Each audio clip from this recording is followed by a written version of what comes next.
The woman standing on the second-floor balcony of Harrington National Bank thought she could tell exactly how much a man was worth with a single glance, and before the day was over, she would learn how wrong she had been.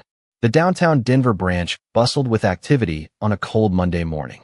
Customers moved between marble counters and polished glass offices, while bank employees greeted wealthy clients by name.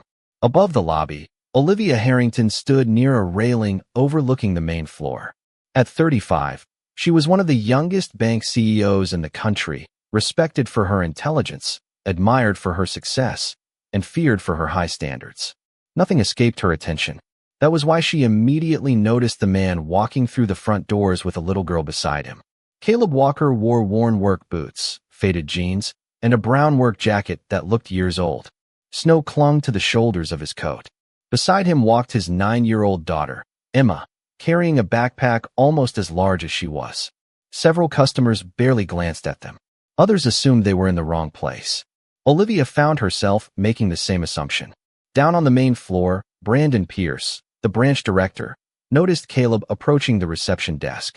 A practiced smile appeared on his face, though it faded slightly when he looked at Caleb's clothes. "Can I help you?" Brandon asked. "I hope so," Caleb replied politely. "I need to speak with someone regarding several accounts." Brandon nodded slowly. "Savings accounts?" "Something like that. Do you have an appointment?" "No." Brandon exchanged a quick look with another employee. Emma shifted quietly beside her father. Caleb remained calm. The lobby lights reflected across the marble floor while the sounds of keyboards and distant conversations filled the air.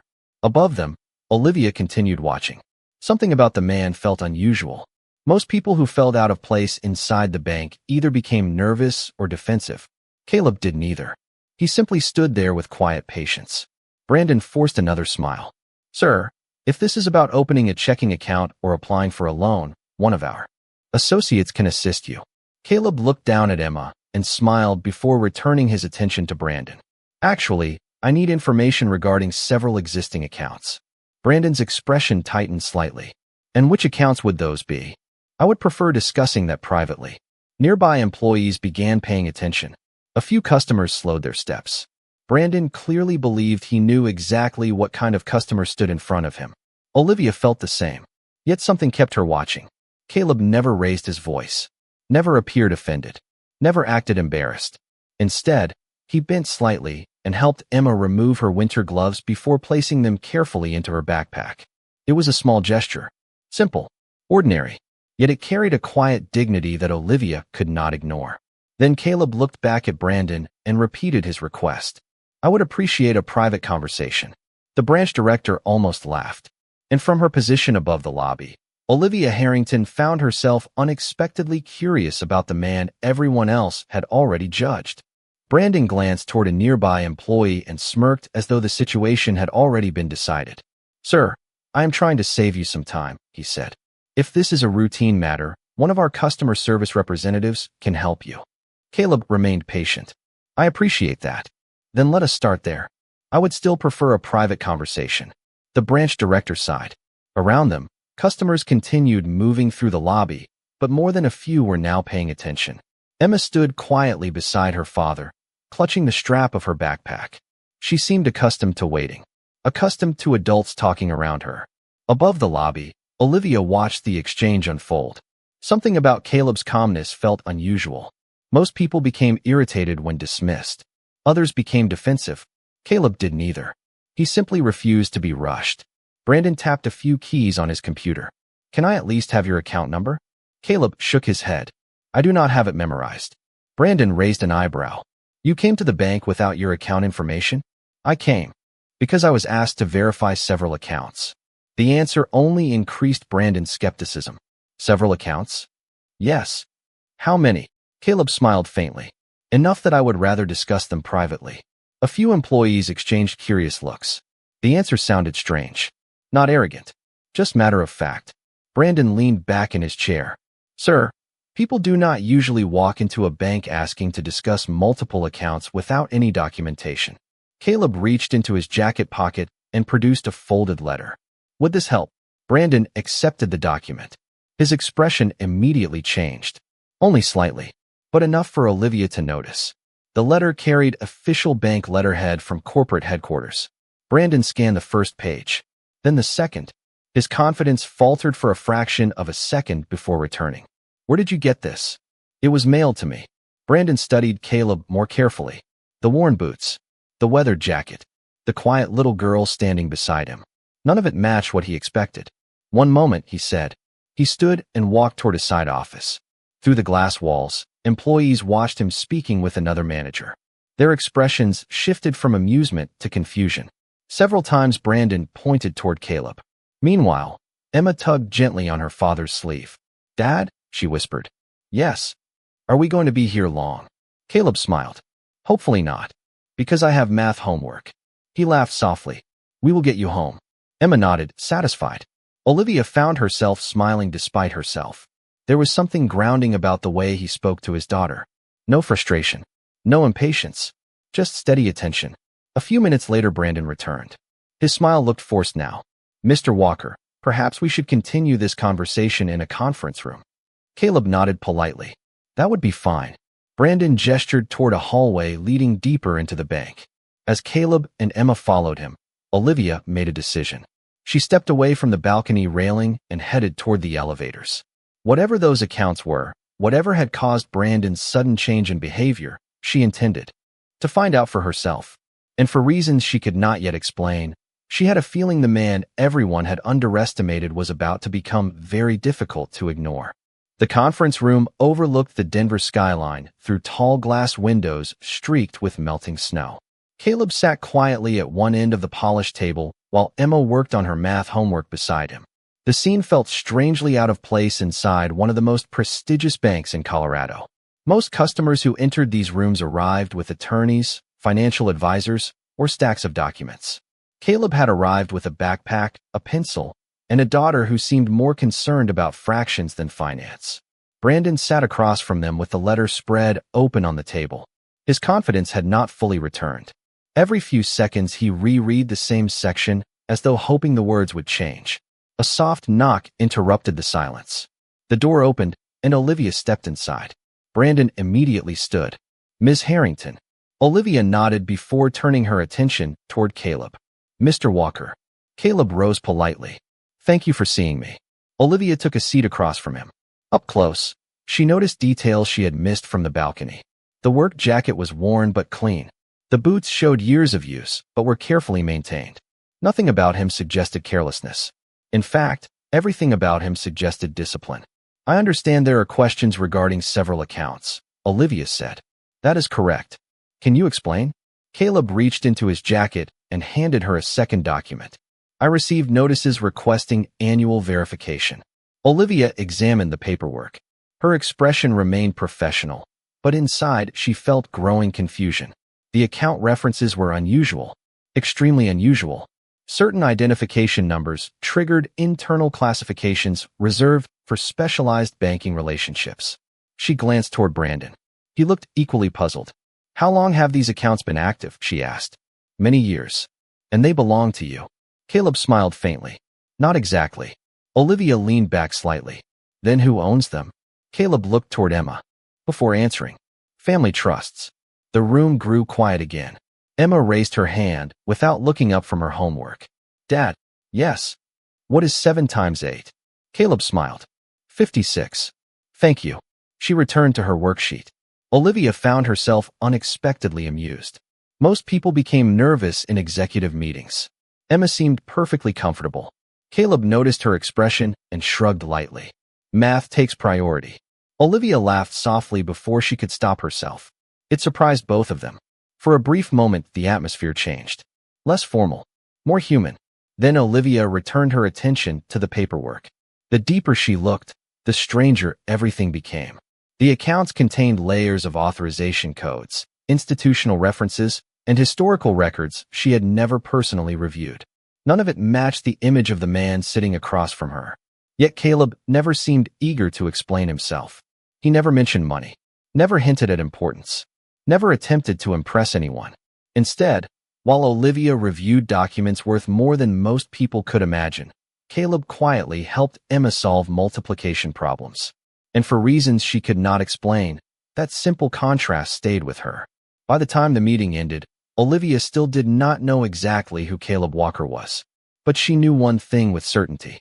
The story everyone had assumed about him was almost certainly wrong. The meeting ended shortly before noon. Snow continued falling outside the bank's towering windows, while downtown Denver moved through another busy weekday. Caleb thanked Olivia for her time, gathered Emma's backpack, and prepared to leave. There was no urgency in his movements. No frustration. No attempt to demand answers. Whatever information he needed, he seemed perfectly willing to wait for it. That alone fascinated Olivia. Most clients became impatient when dealing with financial matters. Caleb behaved as though time itself was not something worth fighting over. After they left, Olivia remained in the conference room, studying the documents spread across the table. Brandon stood nearby. "Something is off," he said. Olivia nodded. "I agree. Do you think he is hiding something?" She looked at the paperwork again. "I think we are missing something." That afternoon, she instructed the compliance department to review the account references. Not investigate Caleb. Review the records. There was a difference, and she was careful about it. Hours passed. Meetings came and went. Calls were answered. Reports were signed. Yet her attention kept returning to the same question. Who exactly was Caleb Walker? By late evening, she finally received a preliminary summary. The information surprised her immediately. Caleb owned a modest home. No luxury vehicles. No public business empire. No extravagant spending habits. His financial footprint looked remarkably ordinary. Yet other details painted a different picture. For years, he had quietly supported local charities, community centers, youth education programs, adaptive sports initiatives, scholarship funds. Not once had his name appeared prominently. Most donations had been anonymous. Others were made through private entities. Olivia continued reading. The more she learned, the more confused she became. The next day brought another surprise. While reviewing local community records, she discovered photographs from volunteer projects across the city. There was Caleb helping repair playground equipment. Caleb serving meals during winter outreach events. Caleb mentoring high school robotics students. In every photograph, he stood behind everyone else. Never in front. Never seeking attention. It felt strangely consistent. Success usually left visible fingerprints. Ego almost always did. Yet Caleb seemed determined to leave neither. 2 days later, Olivia drove past a community center mentioned in one of the reports. She had no meeting there. No business reason to visit. Curiosity simply refused to let go. Through the front windows, she spotted Caleb inside. He was helping a group of children assemble model bridges from wooden kits. Emma sat nearby working on homework while occasionally offering advice to younger students. The room echoed with laughter. Caleb looked completely different than he had inside the bank. More relaxed. More alive. One little boy accidentally dropped part of his project and looked devastated. Caleb immediately knelt beside him. "That happens to engineers every day," he said with a smile. "The trick is building it again." The boy grinned and started over.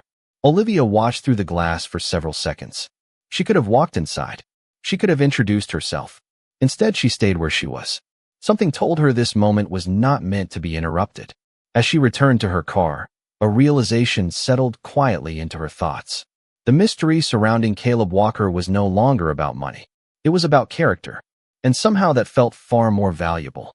3 weeks after Caleb Walker first walked into Harrington National Bank, an internal audit meeting began like dozens before it. Analysts reviewed reports. Compliance officers examined account structures. Senior managers discussed regulatory updates. Nothing seemed unusual until one auditor paused in the middle of a presentation and frowned at his screen.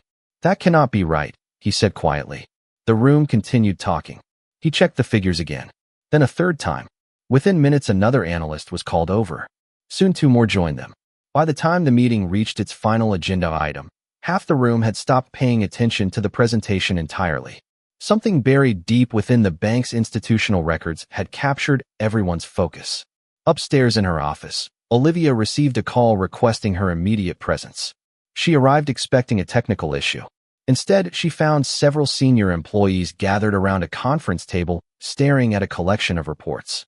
No one spoke at first.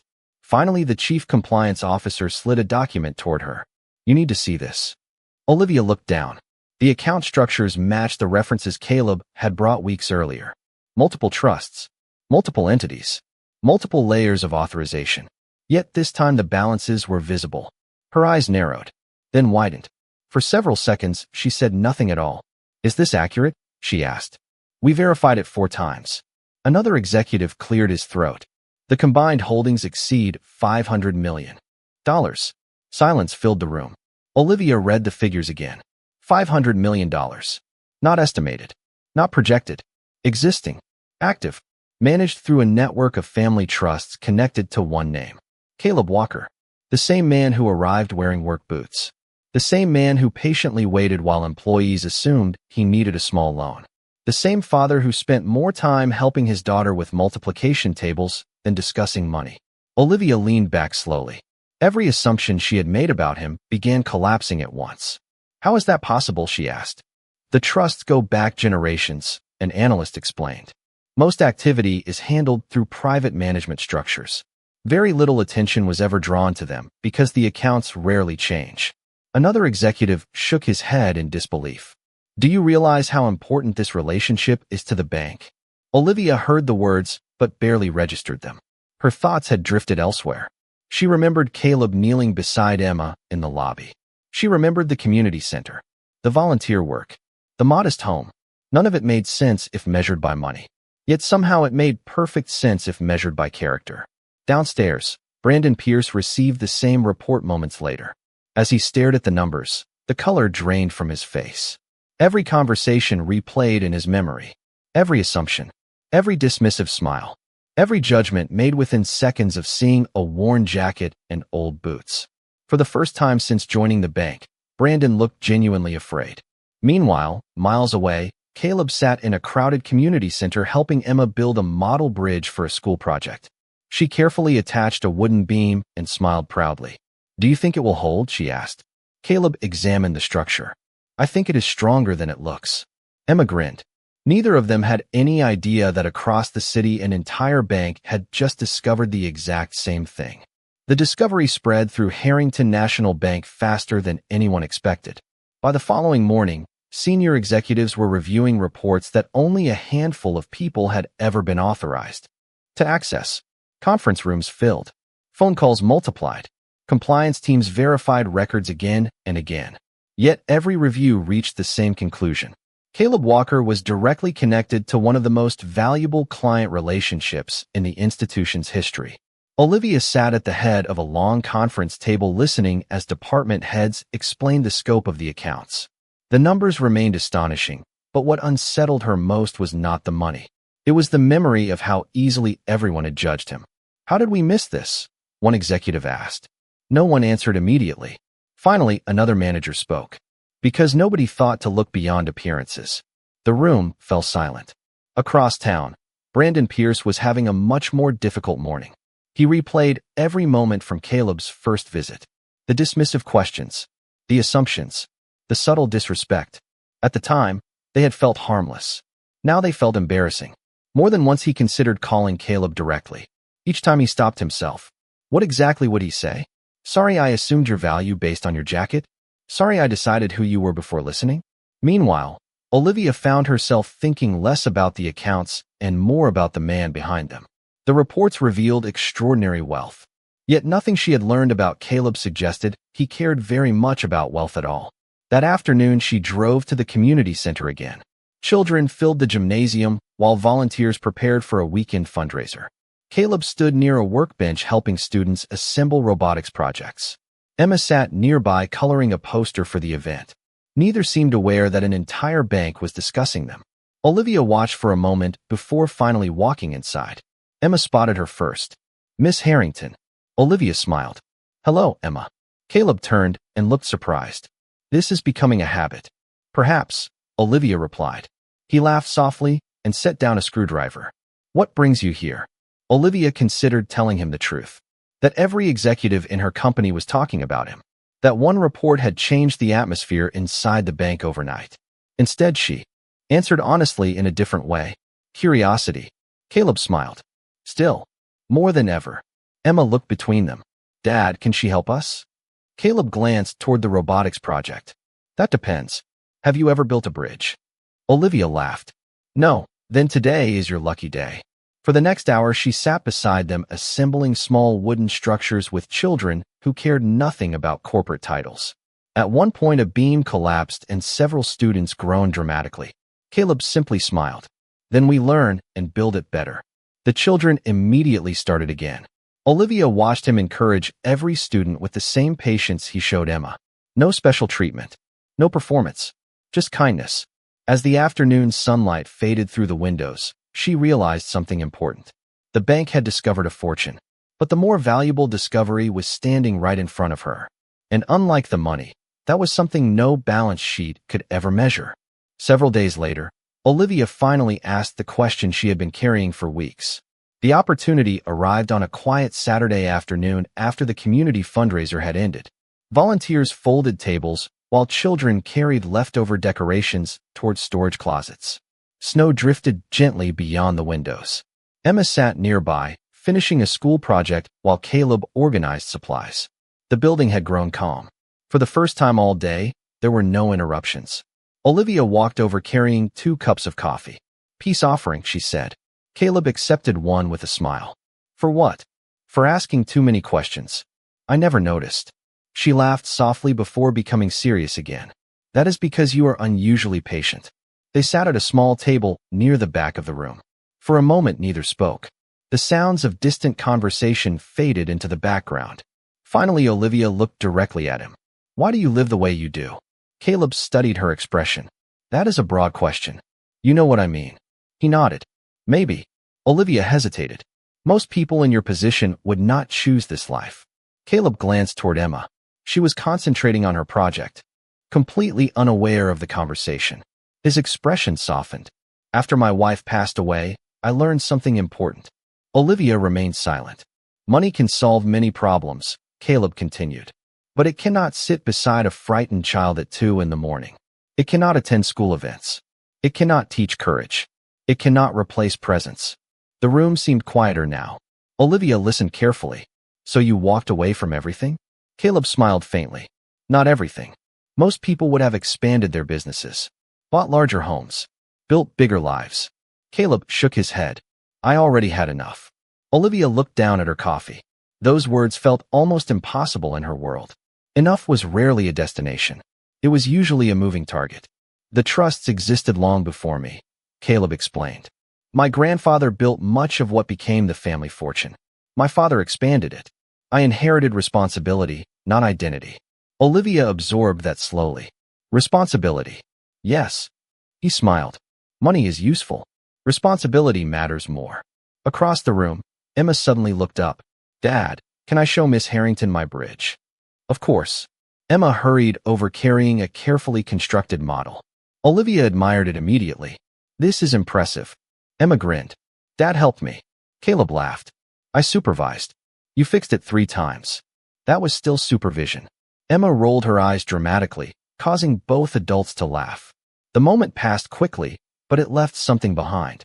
Warmth. Simplicity. Realness. After Emma returned to her project, Olivia looked back at Caleb. "Do you know what surprises me most?" "What?" "Not the money." Caleb raised an eyebrow. "No. No," she smiled gently. "The fact that none of it changed you." Caleb was quiet for several seconds. Then he looked toward his daughter again. "Maybe it did." Olivia frowned slightly. "How?" His answer came softly. "It gave me the freedom to choose what matters." And as Olivia watched him sit there beside the child he loved more than any fortune in the world, she realized she had never met a truly wealthy man until now. The following week, Olivia made a decision she should have. Made the day Caleb first walked into the bank. She asked him to meet her for lunch. Not in a conference room. Not inside a boardroom. Not surrounded by executives or financial reports. Just lunch. Caleb agreed, though only after confirming that Emma would be joining them. "She has a teacher workday," he explained. "Then Emma is invited too," Olivia replied. The restaurant overlooked a small lake on the edge of Denver. Winter sunlight shimmered across the water while snow rested along the shoreline. It was quiet, comfortable, and far removed from the world of corporate banking. Emma spent most of the meal enthusiastically describing a science project involving bridge designs. Caleb listened with complete attention. Olivia noticed how naturally he encouraged every idea. He never interrupted, never dismissed. Even when Emma's explanations wandered in 3 different directions, he followed every one of them. Eventually, Emma excused herself to visit a nearby dessert counter. The moment she left, a thoughtful silence settled over the table. Olivia looked down at her coffee before finally speaking. "I owe you an apology." Caleb seemed genuinely surprised. "For what?" "For making assumptions." He smiled faintly. "You were not the only one. That does not make it right." Caleb considered her words for a moment. "No, it does not." Olivia took a breath. "When you first walked into the bank, I saw your clothes, your truck, your circumstances. I thought I understood your story." Caleb nodded. "Most people do. And I was wrong." The honesty in her voice left no room for excuses. For a few seconds, neither spoke. Then Caleb leaned back in his chair. "Do you know something interesting?" Olivia looked up. "What?" "The people who judged me were never really judging me." She frowned slightly. "What do you mean?" Caleb glanced toward the lake. "People see what they expect to see. Sometimes they reveal more about themselves than the person standing in front of them." Olivia absorbed that quietly. It was not an accusation. It was simply truth. That somehow made it more powerful. Emma returned carrying a giant cookie nearly the size of a dinner plate. "Problem solved," she announced. Proudly. Both adults laughed. The conversation shifted to lighter topics. School, community projects, holiday plans. Yet Olivia found herself studying Caleb differently now. Not with curiosity, not with surprise, with respect. Later that afternoon, as they walked toward the parking lot, Emma ran ahead to examine a group of ducks near the water. Olivia and Caleb followed more slowly. The winter air felt crisp and clean. "Can I ask one more question?" Olivia said. Caleb smiled. "You usually do. If you knew how people saw you, why never correct them?" Caleb watched Emma laugh at the ducks. His answer came after a long pause. "Because character does not need an announcement." Olivia felt the words settle deeply inside her. Every success she had achieved had been accompanied by titles, awards, recognition, and public validation. Caleb carried none of those things. Yet somehow his quiet confidence felt stronger than all of them combined. And as they stood together beneath the pale winter sunlight, Olivia realized the admiration she felt was no longer growing because of what she had learned about his wealth. It was growing because of who he had always been. 1 year later, the annual Children's Futures Charity Gala filled a downtown Denver ballroom with laughter, music, and the warm glow of hundreds of lights reflecting across polished floors. Community leaders, educators, business owners, and families gathered to celebrate programs that had helped thousands of children throughout the state. Near the front of the room stood Olivia Harrington, no longer focused on quarterly reports or market forecasts. Instead, she was helping a group of students display science projects funded through a new scholarship initiative. Beside her stood Emma Walker, now 10 years old, proudly explaining the engineering principles behind a bridge model she had designed herself. Across the room, Caleb watched them with a quiet smile. Some things had changed over the past year. Many things had not. He still lived in the same house. He still volunteered at the same community center. He still wore work boots more often than expensive shoes. Yet the life around him felt fuller somehow. More connected. More complete. As the evening continued, guests gathered near the stage for the final presentation. A local journalist stepped forward to interview several community leaders about the success of the program. Eventually, the microphone reached Olivia. 1 year ago, the reporter said, this initiative did not exist. Today, it is helping children across Colorado. What inspired the change? The ballroom grew quiet. Olivia accepted the microphone and looked across the audience. Her eyes found Caleb almost immediately. Then they moved to Emma. For a moment, she said nothing. The silence felt genuine rather than uncomfortable, thoughtful rather than rehearsed. Finally, she smiled. I used to believe success made people valuable. The audience listened carefully. I spent most of my life measuring achievement, titles, and numbers. A few guests nodded. Olivia continued. Then I met someone who taught me that character matters more than any balance sheet ever could. Across the room, Caleb lowered his eyes slightly. Emma smiled proudly. I learned that kindness is a form of wealth.